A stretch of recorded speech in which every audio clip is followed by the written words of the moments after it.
Ghost Hustle Horror presents The Pale Watchers. Carlos Gonzalez had a reputation. On the construction crew, he was known as the Mexcavator, a master of his backhoe, carving trenches and shifting earth like it was second nature. He lived in Bakersfield, California, but for the last month, work had him stationed in Santa Maria. Every Monday at 2:30 a.m., he'd slide behind the wheel of his battered Ford F-150, clutch a thermos of gas station coffee, and make the 2.5-hour trek across the desolate 75-mile stretch of Highway 166.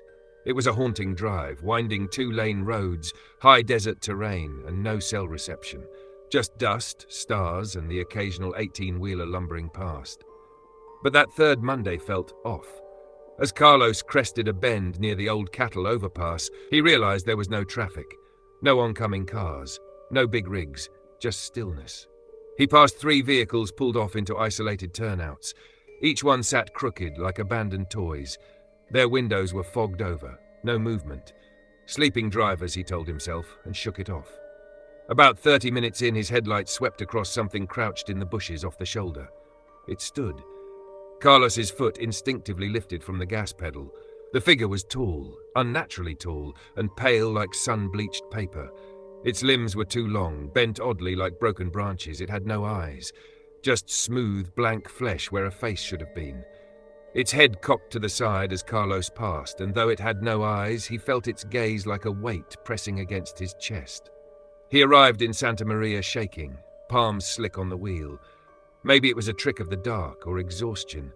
But when he told himself that, the words felt like lies.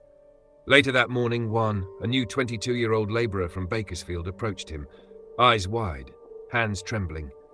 "You drive the 166 this morning?" he asked. Carlos nodded. "I saw something." Juan's voice was barely a whisper.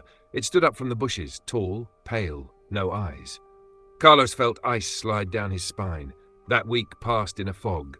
No more creatures, just long days and longer nights in his motel room.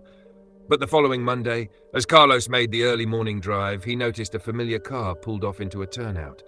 Juan's Honda Civic. He pulled over, heart thudding. The driver's door was ajar, the keys still in the ignition. No sign of Juan. Carlos stepped out and called his name, his voice swallowed by the still desert air. Then he heard rustling on the hill above the turnout. A figure rose slowly, tall, white and eyeless. Carlos bolted to his truck, slammed the door, and floored it. But it didn't end there.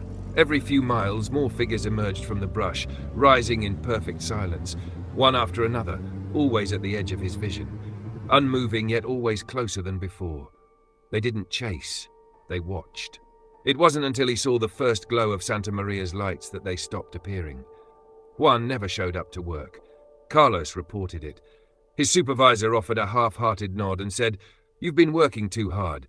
Take some time off."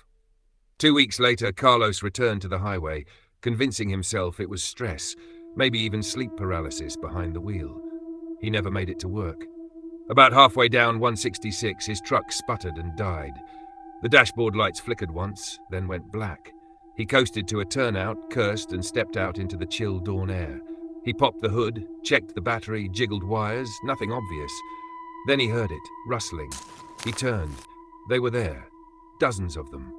Tall, pale, faceless things, lining the road, in the bushes, on the hillside, in the bed of his truck, watching, surrounding.